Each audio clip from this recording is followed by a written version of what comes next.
In today's video, I'm going to demonstrate to you guys how we can get the most bang for your buck when it comes to one exercise in the gym to get the most stimulation for your pec fibers as possible. So when it comes to the pecs, they can perform one of the widest ranges of joint angles when you're trying to train them. So the different arm paths you can take is we can bring your arm up towards your clavicle. So that's one arm path you can take, and this will bias those upper chest or clavicular fibers. The second arm path you can take will be more towards your sternum, which trains your sternal fibers or those middle chest fibers. And then the third arm path you can take will come down towards your ribs, and this will bias more of those costal or lower chest fibers.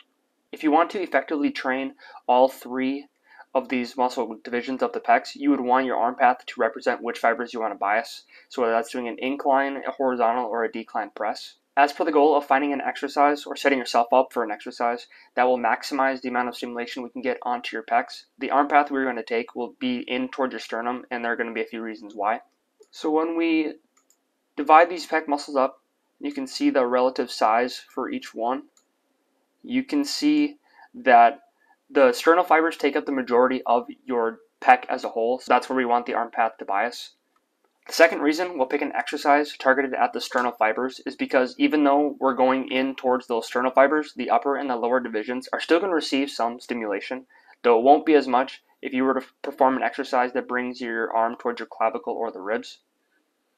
If you were to perform an upper chest exercise, bringing your upper arm towards the clavicle, the lower chest fibers would receive very little stimulation, and then vice versa towards if you're going to perform a lower chest exercise, those upper chest fibers will receive very little stimulation as well. So having an arm path to shoot forward the middle portion ensures all three divisions will receive some stimulation. Now that it's understood why you would want to choose an arm path that targets those middle portion of the pecs, let's get into what it actually looks like and how you perform these reps. First thing to ensure is that you have the right posture, and if you need a more jacked guy to show you the importance and how to do it, Mike Van Wyck does a very good job at demonstrating this idea and how you want to have this proud chest position or your chest up posture. What you need to know is that if you don't have that proud chest position, your front delts and your triceps are going to be the muscles getting the majority of the work. When you get into this proud chest position, your lower back is going to have an arch, but don't take to that an extreme and get as much arch as possible. The arch will be occurring more in your thoracic or middle part of your spine, but you'll be able to still see some in your lower back. Refer to Mike's video if you want a more in-depth explanation, and I'll provide a link below in the video description. Now that you've got the starting position correct, we'll move on to the most common misconception about training that exists to this day. Having a wide grip with your elbows flared out to the side does not make the exercise better. In fact, it makes it way worse and increases your risk of injury. Even though you've likely seen clips of bodybuilding legends pressing this way, it does not mean that it's the best way for you to train your pecs. Another big mistake many make during chest movements is to lock the shoulder blades back and down. The shoulder blades are meant to move, and restricting them from moving reduces the quality of the reps and increases your risk of injury. Now, there can be a point where the shoulder blades are moving too much, but if you're able to set yourself up correctly and let the pecs do their thing, the shoulder blades will more than likely follow suit and do what they're supposed to do as well. As you're performing the eccentric, you want to make sure that you maintain that proud chest position throughout and don't let your elbows flare out to the side.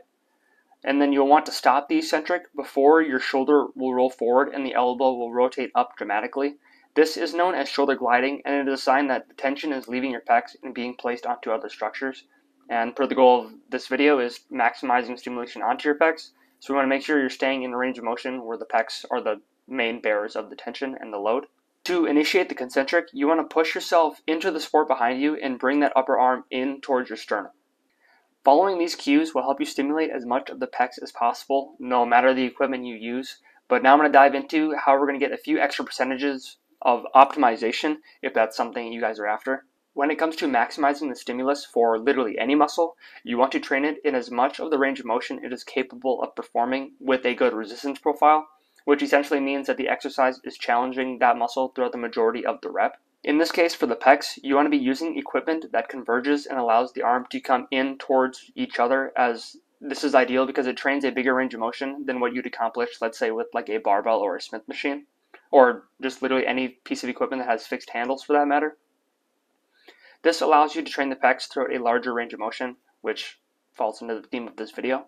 And then when it comes to looking for an exercise with a good resistance profile, you want the muscle to be working hard throughout the majority of the rep. Although dumbbells provide very little resistance at the top of the rep, they are still a good option as you get the most bang for your buck in exercises that bias that lengthened position anyways, which is exactly what the dumbbells do. A lot of machines will be able to give you a rather complete resistance profile. And then if you're going to use cables for this, you want to make sure that you are positioned in front of the pulleys and not behind, as the position relative to them will change where the exercise is the hardest. If you position yourself behind the pulley, the resistance profile will shift towards that squeezed or shortened muscle length. It'll make that position harder and eases it off of the stretch position where you are the strongest. So this is a mismatch you want to avoid by standing in front of the pulleys. If you watched this video and applied these cues to your chest training and noticed a significant improvement, come back and like this video, subscribe to this channel, either share this video with someone who also has lagging pecs, or you can see that they have shitty posture or pressing with their elbows out super wide. If you're interested in anything else I have in the name of just getting you fucking yacked, you can head to my website at evolutionaryaesthetics.com. On there, I've got free workout programs with corresponding YouTube videos where I walk you through how to do the programs. I've got a Potent Priorities ebook that gives you 4 areas to put the majority of your efforts into if you want to maximize your gains in and out of the gym. Thanks for watching, and we'll see each other in the next video.